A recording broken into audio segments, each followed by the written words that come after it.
Hello students, how are you? I am your science teacher Harshvardhan Halge. Welcome back to my channel.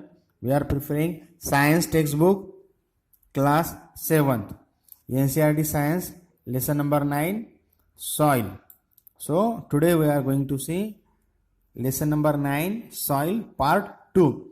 So in the part 1 we have seen that what is meant by soil. Soil is a natural resources. It is the inseparable part of our life. We have seen if we collected the sample of soil from different places, so there will be different appearance of plants, animals in that particular soils. We have also seen that what are the layers of soil, like humus, water, clay, sand and gravels. So these kinds of layers also found in soil. We have seen also soil profile. जैसे मैंने example में आपको कहा था कि अगर हम बात करते हैं किसी, अगर हमने केक काटा तो केक का पीस जिस तरह से हमें दिखता है ना, ठीक उसी तरह से अगर हमने सॉइल का अगर कट किए और सॉइल को, माउंटेन लेयर को, तो किस तरह से हमें उसके लेयर्स दिखेंगे वो हमने सॉइल प्रोफाइल में देखा. उसके साथ साथ वेदरिंग भी देखा. Weathering means what?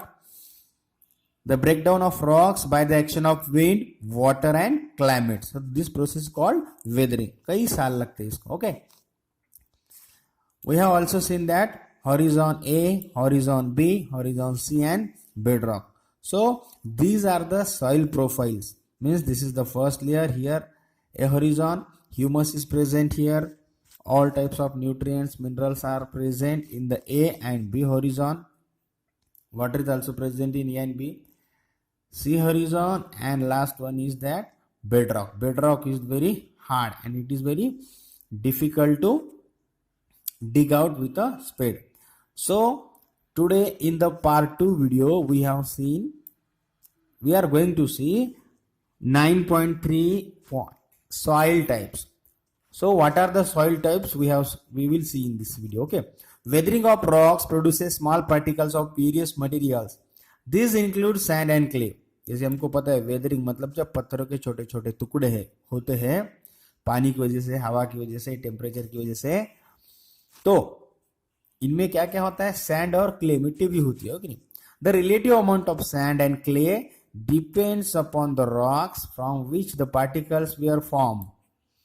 मतलब उसमें कितनी मिट्टी होनी चाहिए, कितनी मिट्टी होगी और कितने रेती होगी, वो किसके ऊपर डिपेंड होता है कि किस पार्टिकल से वो रॉक बना हुआ है. Okay, that is the parent rock.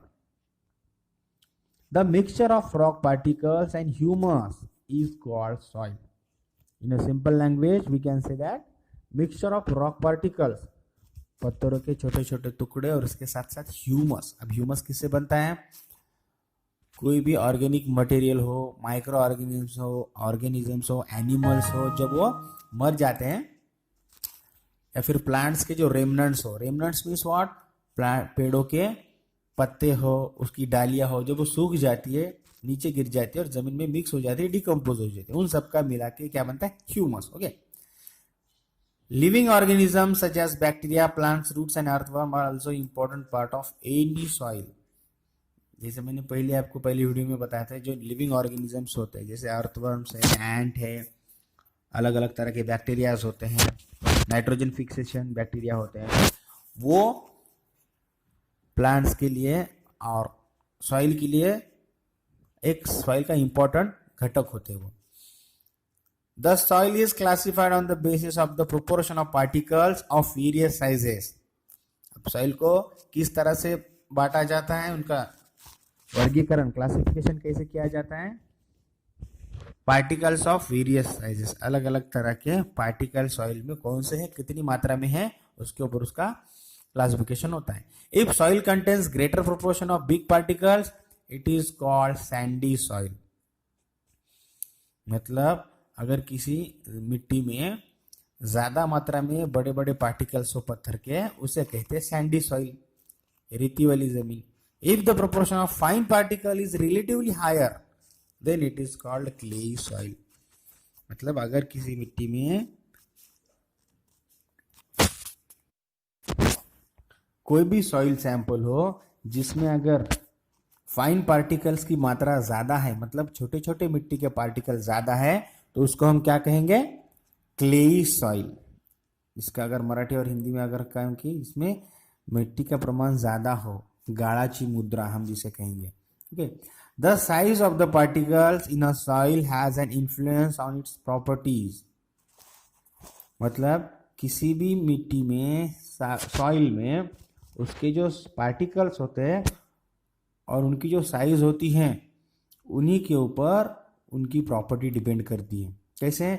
Sand particles are quite large. आपको पता है कि जो रेती होते हैं उसके पार्टिकल्स थोड़े बड़े होते हैं। They can not fit close together. वो एक साथ रहते हैं क्या? नहीं। So there are large spaces between them. उनमें स्पेस ज्यादा होती है। These space are filled with air.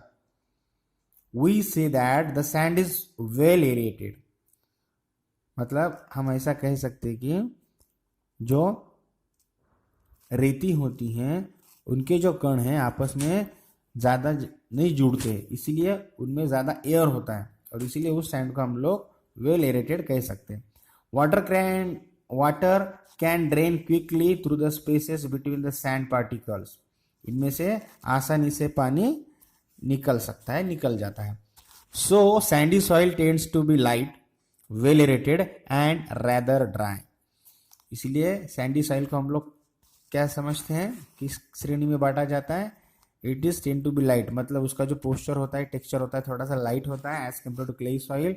Well aerated मतलब इसमें हवा ज्यादा होती है और शुष्क होता है, मतलब ड्राई होता है। Clay particles being much smaller pack tightly together. अगर हम इसकी बात करेंगे, जो क्ले पार्टिकल्स होते हैं वो छोटे होते हैं और एक दूसरे से टाइटली पैक करते हैं, एक दूसरे को चिपक जाते हैं। Living little space for their, और इसीलिए उनमें ज्यादा स्पेस नहीं होता हवा आने के लिए। Unlike sandy soil, water can be held in the tiny gaps between the particles of clay. So clay soil have less air but they are heavy as they hold more water than the sandy soil. Sandy soil के मुकाबले अगर हम compare करेंगे तो इसमें ज्यादा पानी hold करने की क्षमता होती है। किसमें? क्ले सॉइल में। क्यों होल्ड कर सकते हैं? क्योंकि उनमें जो क्ले पार्टिकल्स है वो ज्यादा क्लोजली पैक्ड होते हैं, इसलिए हवा कम वहां पर बैठती है, इसलिए पानी को होल्ड करने की ताकत वहां पर ज्यादा होती है क्ले पार्टिकल की वजह से। ओके, चलो आगे बढ़ती हैं। The best top soil of growing plants is loam. Loamy soil किसे कहते हैं? चलो देखेंगे। It is the mixture of sand, clay and another type of soil particles known as silt. Silt occurs as a deposit in river beds. हाँ, silt किसे कहते हैं? River bed किसे कहते हैं हम लोग? सिल्ट किसे कहते हैं? ये छोटी छोटी जो वर्ड है आपको पता होनी चाहिए। रिवर बेड मतलब नदी का जो पात्र होता है, जो बेसिन होता है, वहां पर सिल्ट मतलब जिसे हम गाड़ कहेंगे, बहुत ज्यादा मिट्टी फंसी हुई होती है। The size of the silt particles is between those of sand and clay. The loamy soil also has humus in it. Loamy soil में क्या होता है? उसमें भी ह्यूमस होता है, जो प्लांट्स के लिए बहुत ज्यादा जरूरी होता है। It has the right water holding capacity for the growth of plants. इसे सैंडी सॉइल में कम होती है, क्ले सॉइल में ज्यादा होती है, लेकिन लोमी सॉइल में उसका मीडियम, सैंडी सॉइल से बेटर और लोमी सॉइल से थोड़ा कम, उसमें वाटर होल्डिंग कैपेसिटी सही मात्रा में होती है। अब यहाँ पर बूझो को क्या लग रहा है? I want to know what kind of soil should be used for making earthen pot. अब उसे ये सवाल आ रहा है कि मटका और सुरही बनाने के लिए, अर्दन पॉट्स बनाने के लिए किस तरह की मिट्टी उसे यूज करनी चाहिए कि नहीं। उसके लिए हमें एक्टिविटी लेनी पड़ेगी 9.3। Collect some clay, loamy and sandy soils. Take a fistful of soil from one of the samples. Remove any pebbles, rocks or grass. Now add water drop by drop and knead the soil. Knead the soil मतलब देखो यहाँ पर figure 9.4 में आपको दिखा जाएगा knead. What is mean by kneading? देखो इस तरह से हमें सॉइल को, ये वाला दिख रहा है आपको नीड, इस तरह से मिट्टी को गूंदना पड़ेगा। जैसे आटे को गूंदते हैं ना, उसी तरह से मिट्टी को गूंदना पड़ेगा। बाद में हमने क्या किया? लोमी सॉइल, क्लेई सॉइल और सैंडी सॉइल, तीनों के सैंपल हमने लिए और तीनों को इस तरह से, जैसे पिक्चर ए में दिखाया, हमने क्या किया, इसको गूंदना शुरू किया, जैसे आटे को बनाते हैं वैसा। किस तरह से किया इसको, लाइक बी वाइज। ओके, फिर हमें पहले तो 100 क्या करना पड़ेगा, इसके जैसा, इस जैसा बॉल तैयार करना पड़ेगा। उसके बाद इसके जैसा रोल तैयार करना पड़ेगा, जैसे डी में है वैसे, और ई में है वैसे हमें यहाँ पे सर्कल बनाने की ऐसी कोशिश करनी पड़ेगी। इससे क्या होगा कि हमको समझ में आएगा कि तीनों अलग अलग टाइप के जो सैंपल है उसमें से कौन से इसमें हम लोग मिट्टी के बर्तन बनाने लायक होगा। ओके, अब हम देखेंगे 9.4 properties of soil. You have listed some uses of soil, let us perform some activities to find the characteristic of soil. अब कैसे कैरेक्टरिस्टिक ऑफ सॉइल ढूंढेंगे हम लोग, कौन कौन से। सबसे पहले percolation rate of water in soil.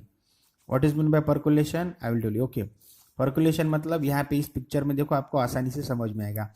एक यहाँ पर एक पाइप है जो ऊपर से और नीचे से दोनों तरफ से खुला है, ऊपर से पानी डाला जा रहा है और ये सिंपल सी नीचे से जमीन है।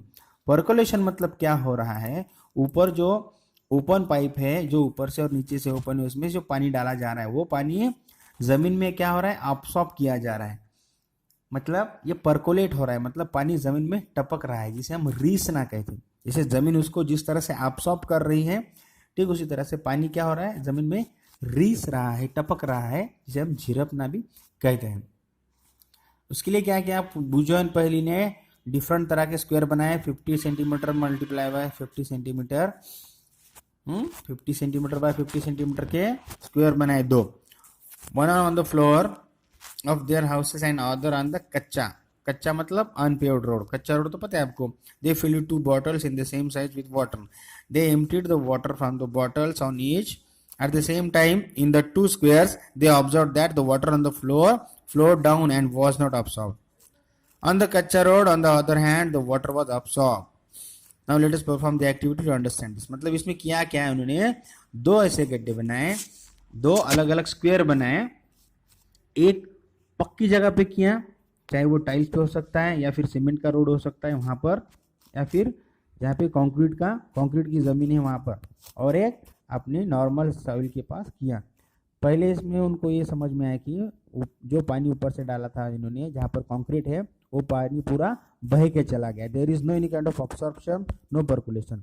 लेकिन जैसे मैंने कहा कि दूसरे इसमें क्या हुआ, पानी का क्या हुआ, वहां पर अब्सॉर्प्शन हुआ, absorption by soil. Water is absorbed by soil. Okay, इससे हमें क्या पता चलता है, at the place where you collect the soil, the place at the pipe about 2 centimetre deep. ये मैंने पहले बता दिया, मैंने आपको एक्सप्लेन कर दिया। ओके, अब हम आगे बढ़ते हैं। अब यहाँ पे हमें करना क्या है, टाइम नोट करना है। नोट द टाइम अगेन, मतलब जैसे हम पानी डाल रहे हैं तो कितना पानी नीचे आ रहा है, कितना पानी अब्सॉर्ब हो रहा है, वो हमें नोट करना है। Be careful not to let the water spill over the run down and outside of the pipe while pouring. Okay, पानी इधर उधर नहीं जाना चाहिए, हम पाइप के ऊपर से ही पानी डालेंगे। अब हमें कैलकुलेट करना है परकोलेशन रेट, मतलब पानी कितना जमीन में परकोलेट हो रहा है, कितना अब्सॉर्ब हो रहा है जमीन से, वो उसका परकोलेशन रेट निकालना है। उसका फॉर्मूला क्या है, percolation rate in bracket ml, millilitre पर minute, ml। Okay, amount of water ml divided bye percolation time, मतलब कितना अमाउंट उसमें पानी कितना है और कितना परकुलेशन को टाइम लगा है, उसको हम जब डिवाइड करेंगे तो परकुलेशन रेट निकलता है। For example, suppose that for a certain sample it took 20 minute for 200 ml to percolate. जमीन में पानी रीसने को लिए किसी सैंपल को 20 मिनट लगते हैं, तो उसका परकोलेशन रेट क्या होगा, 20 ml divided by 20 minutes is equal to 10 ml per minute, 10 ml per minute. Okay, now we will see calculate the rate of percolation in your soil sample. अलग अलग तरह के सैंपल है, जैसे लोई है, लोमी सॉइल है, क्लेई सॉइल है, सैंडी सॉइल है, उन सबका हम लोग कैलकुलेशन कर सकते हैं। Compare your finding with other and arrange the soil samples. Okay, it's very simple. Now we will see 9.5 soil में मॉइस्चर किस तरह से होता है हम देखेंगे यहाँ पर। Okay, so have you ever passed through a farmland during hot summer days? मतलब समर सीजन में आप जब खेती से जा रहे होते हो या फिर रोड पे भी जा रहे होते तो you have notice that the air above the land is shimmering. Shimmering मतलब वहाँ की हवा जो है वो गर्म लगती है हमें, और वो ऊपर की और वहाँ की जो हवा है हमें क्या लगता है कि वहाँ की जो भाप है वो ऊपर की तरफ जाती हुई दिखाई देती है। ऐसा क्यों दिखाई देता है, क्यों होता है?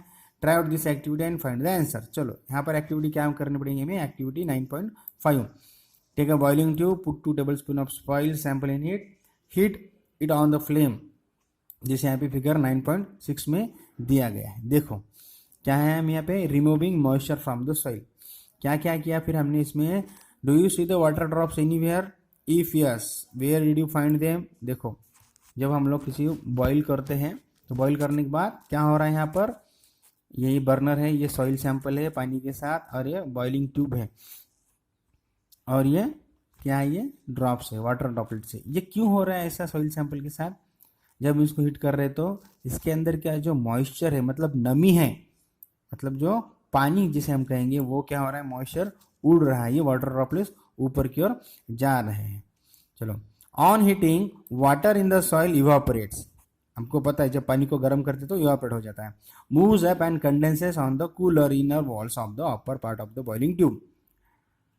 पानी इवापोरेट हो रहा है, ऊपर की ओर जा रहा है, इवापोरेशन की वेपर्स, और कंडेंस हो रहा है कहाँ पर, जो बॉइलिंग ट्यूब के अपर पार्ट, जहाँ पे ठंडी जगह है वहां पर। Okay, on hot summer days the vapour coming out of the soil reflect the sunlight and the air above the soil seems to be shimmer.